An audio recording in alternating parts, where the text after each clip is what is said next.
Welcome to Whisky.com, where fine spirits meet. My name is Luening, Horst Luening, this is my son Ben, and today we have the best whiskies of August 2020, yeah. And there are a lot of my whiskies in here as well. And as well, we are really, really late. So we were on vacations. I was on vacations. Yeah. So, we kind of postponed it a little bit too far. And yeah, we're now getting back to that. August, I have to say, I'm not remembering that well, all the nuances and all the little details, but I remember that these guys were the best ones. First of all, I had the milk and honey, the first Israeli whiskey that I've ever tried, and I think one of the first Israeli whiskeys ever. And it's the Elements Sherry. I have to say it's a very fast matured whiskey. Like from a hot climate, like the Indian whiskeys or various Kentucky whiskeys are sometimes also fast and it's matured. a town distillery where it's becoming really hot. Yeah. This summer. But we may see something different in the future from the Milk and Honey Distillery, as they bought some underground bunkers or something at the Dead Sea. And it is supposed to be very cold and humid in these bunkers. So we might see cool 14 degrees Celsius, they said. So maybe they don't have any winter there. So yeah, it's not as slow as the Scotch ones. Then the next one was also mine, the GlenAllachie Portwood finish. I think that was exclusive for Whisky.de, right? It's not written on the label. I looked it up.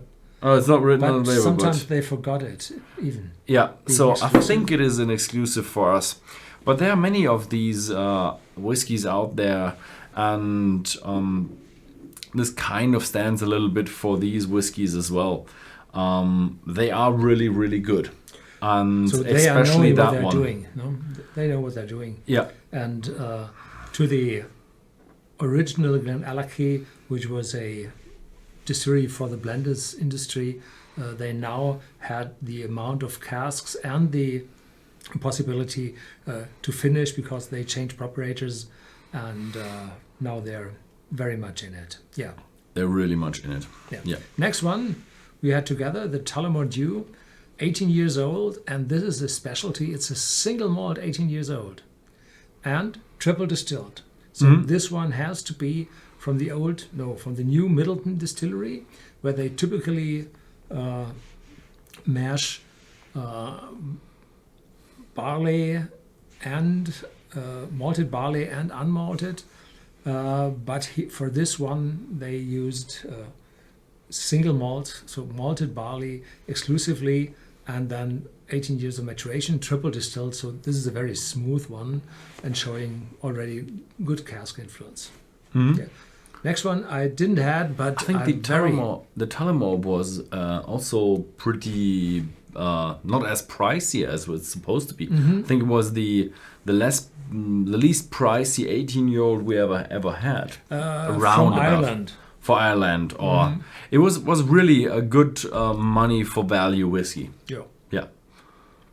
But it's not very much foundable on the market. Yeah. So the next one, I think this was... I missed that, so I'm very sorry about that. It's a 46-year-old grain whiskey, the Granary, and it was incredible. It said blended grain whiskey, but it was from one distillery, many casks blended together. I'm not quite sure why they used blended anyway. And it was cask strength, which was only 50.1%. And it was a really, really mature whiskey.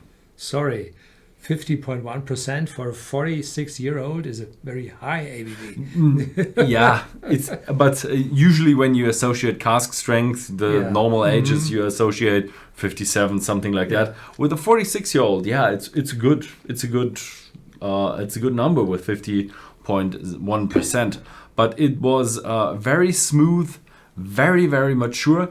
And I have to say, with these old ages, it's not as distinguishable that it is a grain whiskey anymore. It's more cask than There's cereal. so much cask influence that you don't have that much malt and distillery character influence. Yeah. Yeah. Last one was exclusive for me. It's called the Belly Kilcavan. It's a new distillery from Ireland, the Waterford, in the southeast of the Republic of Ireland. And you can see this is a blue bottle.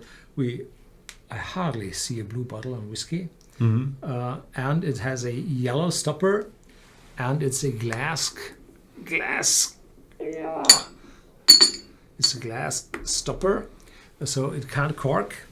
And the specialty of this one is they look for the terroir, so meaning where the barley has been grown. Everything is regional, and they have a specialty in cask selection. So they spend in the distillery 30% of their costs they spend in casks. Wow. So this is young but extremely well matured, very good casks. Yeah, today we have a bit of a better spread with Yeah. two very young ones and then one very old one. So yeah, the young ones, I have to add that they are especially good for young ones. If you'd compare these two with a really good matured 18-year-old, the 18-year-old would be better.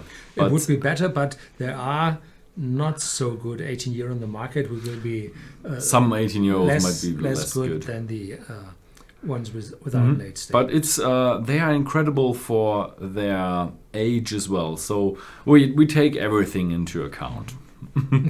Yeah. So quite a mix today.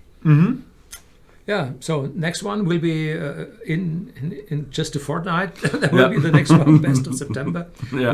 We're taking videos, a lot of them in the moment. So there will be a lot of choices we're able to make. So yeah, thank you very much for watching, and see you next time.